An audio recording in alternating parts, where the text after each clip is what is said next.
Canada needs immigrants to not only sustain its growth, but to survive on the world map. And immigrants are attracted towards Canada because the country offers everything that they always aspired and wanted. Top-notch physical infrastructure, clean water and air, cheap housing, state-of-the-art education system, rule of law, free healthcare, and an immigrant-friendly policy. It was a win-win situation for both.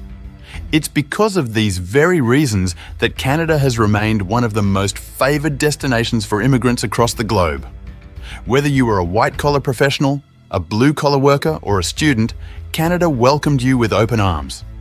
But that was the Canada of the past. And this is the Canada of our present. Country's infrastructure is aging quickly. Canada's education system, particularly its grad and post-grad programs, is severely burdened.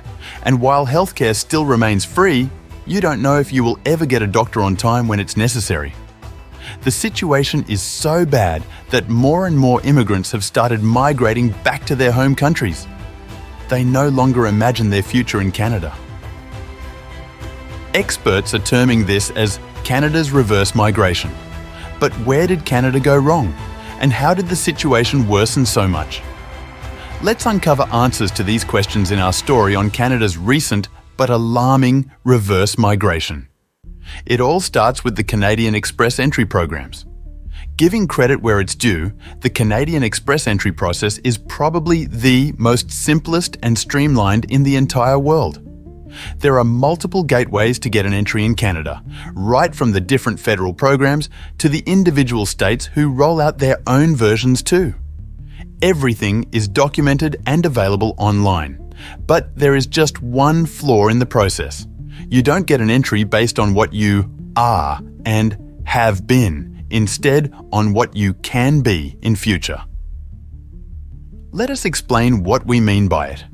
If you are to closely analyse the Canadian immigration data, you will see that a lot less people migrate to Canada with an actual offer letter in hand. But a lot more people migrate and then search for a job after landing in Canada. In a nutshell, for a majority of immigrants, when they come to Canada, they are jobless. Earlier, when the number of immigrants coming to the country were less, this initial phase of joblessness was manageable. But now, as the immigrant numbers are increasing, this is becoming more and more challenging. People who used to work in white-collar jobs in their home countries are suddenly finding themselves taking up a blue-collar job when they arrive in Canada, just to make their ends meet. This is not only a blow to their financial health, but also a big blow to their psychological well-being. But their challenges don't stop there. Next comes housing.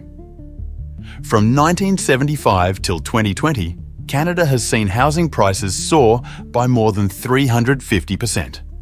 Meanwhile, the average disposable income of an individual working in Canada has risen by only 200%.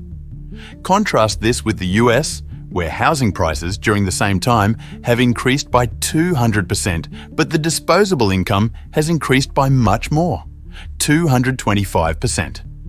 This means that over a period of last 47 years, housing prices in Canada have gone up, and not everyone is in a situation to afford this rise.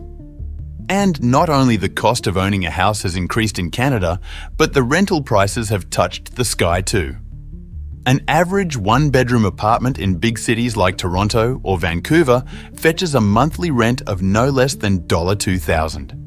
This leaves many people struggling to make ends meet, with little hope of saving for a down payment on a home. And it is not just housing and rental costs that have increased.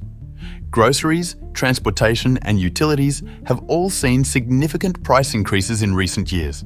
This gets especially challenging for new immigrants who are yet to find a good job in the country. Almost every new immigrant comes to Canada with some amount of savings that they want to use as an emergency fund. Their thinking is that they will utilize some part of that fund during the initial phase of struggle, and once they get a job, then they will stop using their remaining savings. But because it is now increasingly difficult to find a decently paying job, these new immigrants are forced to exhaust their entire lifetime savings just on survival. This leads to feelings of disappointment and disillusionment, prompting many to return back to their home countries. But it is not just about the financial aspect, there is a cultural aspect to this reverse migration too. English and French are Canada's official languages, and Canada needs immigrants who are good in either of these languages to maintain some amount of societal decorum. Therefore, Canada gives huge weightage to language proficiency scores during its express entry and PR processes. But there is a huge loophole in the process. Aspiring immigrants, especially from non-English and non-French speaking nations, study the required languages only from the perspective of passing the test. Their focus is not on learning the language, but on getting the entry and then the PR. And therefore, once they enter Canada, this strategy starts creating a lot of challenges for them. Limited proficiency restricts their job opportunities, access to vital services, and social interactions, leading to feelings of isolation and hinders overall integration.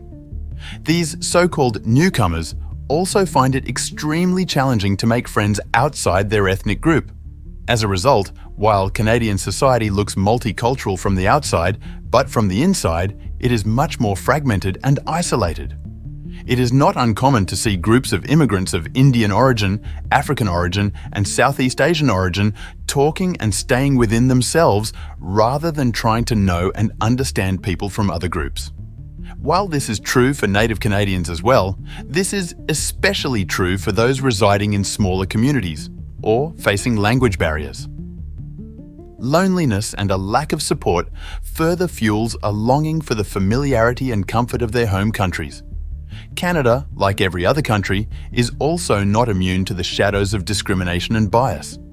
While Canada has made tremendous improvements, visible minorities, particularly those from Black, Indigenous and people of colour communities, still face some degree of employment discrimination, racial profiling and microaggressions in daily life.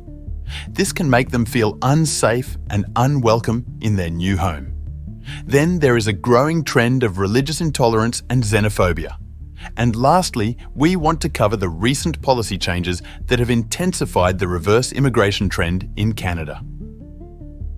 First one is the increased financial requirements for international students. Doubling the financial requirements for international students has made it significantly harder for many students, especially from developing countries, to afford studying in Canada.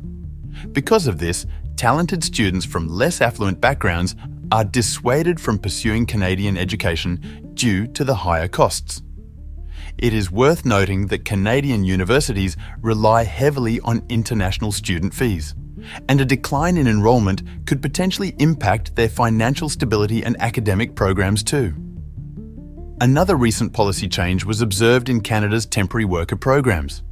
New regulations have made it more difficult for Canadian businesses to hire temporary foreign workers, requiring them to demonstrate that no suitable Canadian citizens or permanent residents are available for the position.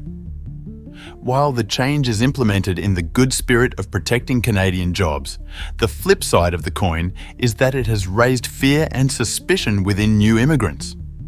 Canada envisages taking in more immigrants till at least 2025, but the direction in which the country's society, policies, and market forces are heading, it would be a difficult target to achieve. Thank you for joining us on this eye-opening journey. For more riveting insights on global dynamics, don't miss our other compelling videos. Click the links on your screen and subscribe for more thought-provoking content.